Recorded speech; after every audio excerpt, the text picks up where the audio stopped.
Welcome everyone to Commerce Today, and excited to announce this is our 100th episode. Woo! Yay. My name is Darren. As always, Josh is here with me, and we're excited to share Commerce Today with you. And we're going to be talking about performance. Gotta love it. We want to be able to fix performance problems, specifically around Magento and Adobe Commerce, B2B, Composable Commerce. So, Josh, take us away. All right. You just threw a whole lot of buzzwords at them, Darren. So yeah, it's all about those of you out there selling in the B2B space, running on Magento open source or Adobe Commerce, having that performance pain. And performance pain can mean a couple of different things. It can be your site is slow, meaning it's just a slow experience to browse the site. It can mean the user experience itself is slow, like it's a lot of steps to add things to the cart.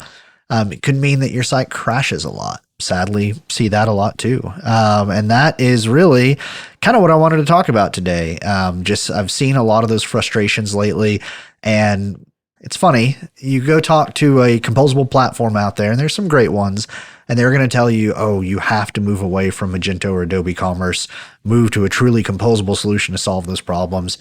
What I'm here to tell you today and explain to you today is that you can stay with Adobe Commerce and have that composable solution and solve these problems that you're having.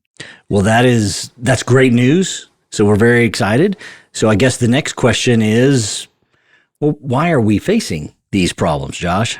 Yeah, so performance issues, a lot of it comes from the history of Magento and Adobe Commerce.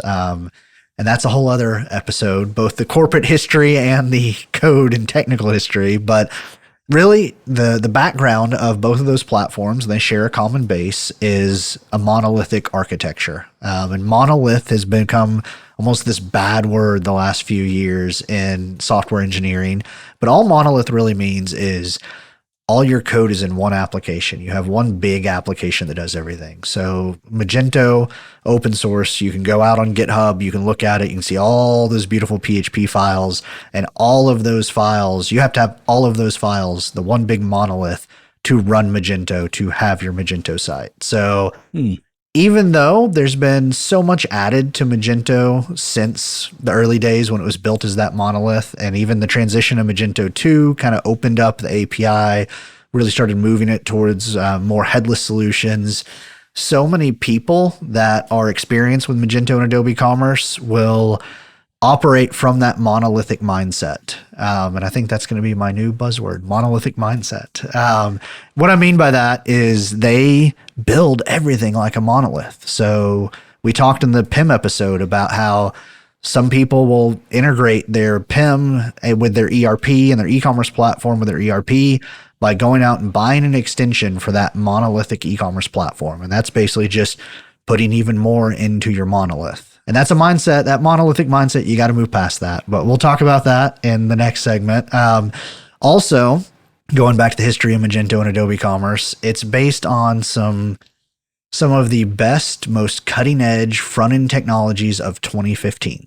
That is kind of where if you do what the vast majority of Magento and Adobe Commerce sites do, and you build a theme based on Luma, you are using very advanced cutting edge technology that was released in 2015.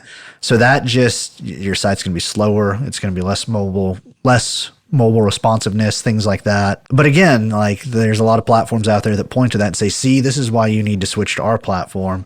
When actually it's not a Magento or Adobe Commerce problem. It's a mindset and it's a design problem where there are plenty of sites now deploying other front-end technologies with Magento and Adobe Commerce that aren't having those challenges. Gosh, Josh, you kind of caught me off there. I was all excited about the latest and greatest technology, but I've had friends tell me that I'm still dressing as if it's the latest and greatest in 2015. So maybe I need a little bit of get out of the monolith. But back to our problems that we're facing around these performance issues in this Magento environment, Magento or Adobe environment. Beyond performance, there's also integration challenges. Tell us about that. Yeah. So again, monolithic mindset. Every B2B site out there has an ERP integration. Like in the B2B world, you have to have that. And the best state-of-the-art 2015 ERP integrations, so many of those are third-party extensions that are running encrypted code that is embedded into your Adobe Commerce instance. That is not the way to do it anymore. And that basically means that anytime there's a major Magento or Adobe Commerce update, you can't look at that extension's code because it's encrypted. You have to depend on that extension vendor to keep it up to date. So that creates a single point of failure that lots of times just costs a lot of money. Those extension authors, they encrypt them because they're charging you a lot of money for them. And I see a lot of downtime coming from that, from just that approach to integrations. Interesting. Reminds me of kind of all the updates back in the good old early Windows days of everything that needed to be updated. So again, back to our performance problems. The other thing we need to look at is just what you had talked about at the start, site uptime and possible crashing. Yeah. So again, monolithic mindset. And I think that's actually what we should have called this episode. Everything is so tightly coupled. Like if you have that extension that's in your monolithic code base that is integrating with that other system and something happens there and that extension crashes, it can take your whole site down. Also, the way of modifying Magento and Adobe Commerce is great and better than what there was before. Kind of that 2015 state of the art. You're writing code modules within the Magento or Adobe Commerce code base to do your customizations.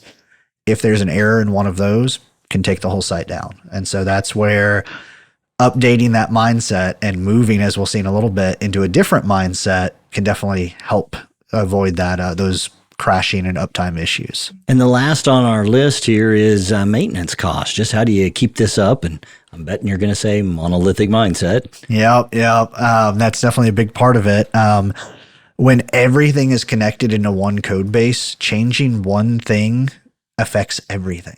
And that's what, unfortunately, as an agency, so often we have to explain to people, especially if your site was built somewhere else and you brought it to us, they'll say, well, why is that taking 4 hours? Why can't you just, isn't that just a 15-minute change? Well, yeah, the change is 15 minutes, but there are 200,000, 300,000, 500,000 lines of code in your monolith.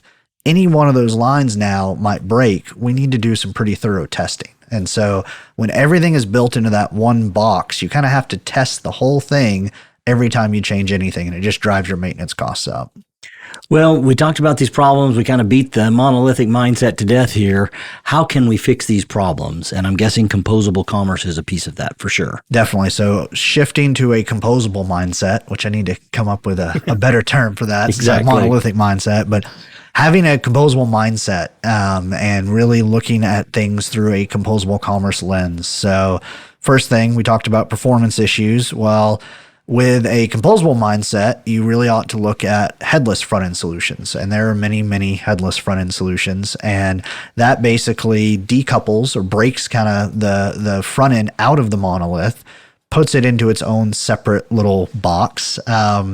And we actually, there's, like I said, a lot of options. At Creatuity, what we did is we built a headless accelerator that allows you to put that on top of Magento or Adobe Commerce. You don't have to subscribe to another service. You don't have to buy another thing. You don't have to re-platform. We can completely change your front end, bring it up to even 2025 standards instead of 2015 standards. And we've really built a lot of features and functionality around that B2B space and just flexibility to where, for instance, I was talking to a merchant recently that they have medical products they're selling that have lot numbers, and these lot numbers have to be tracked and traceable. And there's just a lot of customization that needs to be done there. The old monolithic mindset, that gets complicated and expensive pretty fast. The headless mindset, it's a lot simpler building that. Sounds like having the headless accelerator is a key piece to the solutions here. Next up, seamless ERP integrations using and I know we talked about this way early on. We'd have to go back a few episodes, the MACH principles, the MACH. That might even be all the way back to like episode 50 out of our 100. Exactly. So it's been a while. So yeah, MACH principles, and that's microservices, headless, and composable, and API first or API driven. That is the A, which ironically enough, that's what we're talking about with the ERP integrations. You can tell how often I rattle off MACH. So ERP integrations coming from a composable lens or a composable mindset. Stop buying those extensions you plug into your monolith. Sign up with a service like iPass.com that provides basically composable middleware. So with that service, then you just point iPass at your ERP, you point it at your e-commerce platform. Now you are updating potentially as fast as real time with your inventory, your pricing, your orders. And that's all a separate piece. It's separately managed. You don't have to worry about, oh, is there going to be an extension update or a platform update that breaks this integration, because it is just completely decoupled from your Magento and Adobe Commerce code base. That is awesome. Love it, love it, love it. So how about kind of continuing on the microservices side of it? How do we get better uptime? Yeah, so separating them out through microservices, and I'm not going to name names or go into too many details here because I don't want to embarrass anyone, but we actually long ago had a client we worked with, and then we had a current client that we're working with that are very similar industries, very similar products and projects. But the biggest difference is we're using more of a headless and microservice approach with our current client. The previous client really was a believer in the monolith. And what happened was the integration between all their systems going through that monolith on really peak days, so like Black Friday, when they had a lot of transactions going through, if they tried to run a report, if they tried to update a product, anything else they tried to do, it would actually crash the site. It was, instead of just serving customers and serving the carts and the sessions, it was serving everything. Bringing that over to microservices, now with this newer client we're working with, if they need to go run a report, that system is a completely different system. It's very lightweight. It only does what it needs to do. And in no way is it going to block or impact their Magento, or actually in their case, Adobe Commerce Cloud instance. Wow, that's fantastic. Well, we talked about all these cool things and how to solve them, but how do we transition really to this composable commerce? Hey, you actually skipped over my favorite part of composable commerce. Oh, no. Everyone thinks I'm trying to sell them something that costs more. I think that's the agency owner hat that I wear. Everyone assumes agency owners are just trying to increase their billable hours. But actually, when you move to this composable approach for Magento or Adobe Commerce, your maintenance costs drop, and you actually will save money through this modular architecture and modular approach. Again, we have a client where they have a kind of composable OMS that we built for them that is completely separate from but connected to the rest of their e-commerce stack. When we need to make a change in how the OMS works, we update a couple of lines of code in this very small service that runs the OMS, and we're done. And we're not having to go back and check every feature, every functionality with an Adobe Commerce. So it really does lower your maintenance costs. That is awesome. Well, glad we got that. Don't want to forget that. Now back to, how do we transition to this composable commerce? So really the first thing I recommend you do is diagnose your pain points. You hopefully don't have all of the pain points that I listed in this episode and that we've talked about. I'm hoping you just have a few of them. Lots of times the ERP integration can be a big one. So maybe look and see how happy you are with how that works. So you might know, hey, we have a specific front-end performance issue we want to resolve, but really look through those pain points, make a list, and that'll help you decide what order to tackle things in. Or you might even decide, hey, some of this isn't bad enough. We're going to leave that part in the monolith still. All right. And you mentioned it, or started to mention it a little bit about the front end, and it seems like that's a place to at least consider starting at. Definitely. Unless your ERP integration is where your biggest pain is, where I usually see people start to shift in this direction is starting with the front end. So replace the Adobe Commerce front end with our headless accelerator, or something like Huva. Huva has a very nice front end that to me kind of sits between the way Magento currently does things and a full headless or mock approach. So if you want to kind of really just dip your toe in, then I think Huva is a good intermediate step. Or if you're like, all right, we know our front end just needs to be ripped out, replaced. We are all in on headless. Maybe you have a mandate from your CIO or CTO of, all new technologies need to be composable. That's when our headless accelerator can replace the whole front end, save you a lot of time and money in that transition, and then also just give you a much more performant site. All right. And then you mentioned several times the ERP. Is there a way to reimagine that integration? Yeah. And that's where basically cancel your contract with that extension provider, switch over to iPass. Probably not just that simple. Hopefully it is. Probably not. There's usually a little bit of work that needs to be done, but I said in our show notes, reimagine the ERP integration, because that's really the biggest step, is wrapping your head around the fact that You don't need code written within your e-commerce platform to integrate with your ERP, that you can almost like outsource that piece to iPass and move it out into their platform. And sometimes some people like having control over that code and like having that. But I think when you look at, especially if you're having a lot of pain with your ERP integration, you look at how brittle that integration is, then moving to something like iPass.com makes total sense. And then what about critical functions? Can we adopt composable services there as well? For sure. And this is where I didn't go into a lot of details in this episode, maybe a future episode, but the real power of Composable is then if you need a service and you have moved towards this composable mindset and you can pick and choose from kind of the best services out there that also have this composable mindset. What I mean by that is, there's a system like Algolia that can replace your search. There's Digital that can do pretty much all of your marketing needs.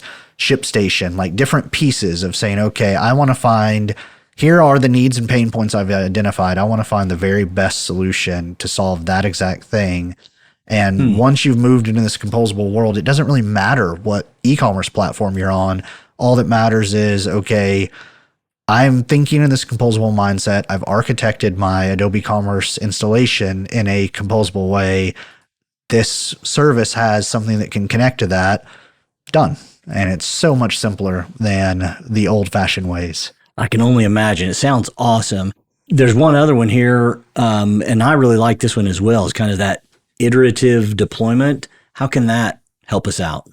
Yeah, so and I'm talking to a merchant right now that has basically said, we want to go from the monolith to everything composable all at once in the first phase. I really don't recommend that. I really, really don't recommend that. I would start a pilot, start an MVP, look at your lowest risk segment and implement there, and then scale it out from there. Don't change your ERP integration on the same day that you change your front end, on the same day that you change your shipping provider. Like, just don't do that. And 1 week before Black Friday. Exactly.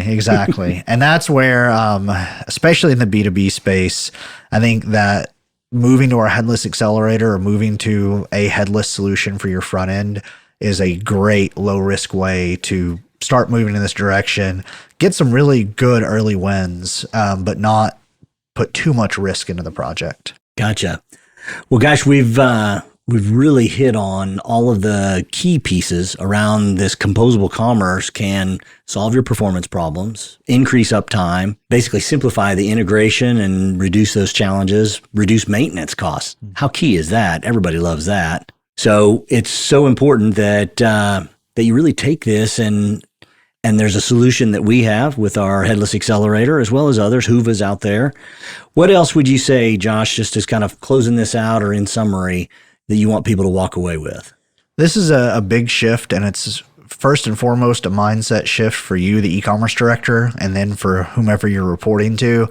So I have 30-minute free e-commerce problem-solving sessions. You can book with me on my LinkedIn page. Go grab one of those and let's just talk through it, because I think once you talk through it with someone, you will start to see how it applies to your business, how much it can really give you more of a peace of mind about your e-commerce operations than you have right now. I think if you look at a list of this is how you make your site composable or this is how you move to a headless architecture, you can very quickly get overwhelmed. So start with that conversation first. That's the place to start. Definitely check out Josh. It's Joshua Warren on LinkedIn with the yellow background. So definitely grab Josh there and set up a 30-minute e-commerce questioning Q&A, if you will. So with that, as always, we appreciate you being here. Definitely send us your thoughts, your experiences. We always want to hear that. And as always, we want to thank you. This has been a fantastic 100th episode of Commerce Today, and we're happy to have you here. Until next time.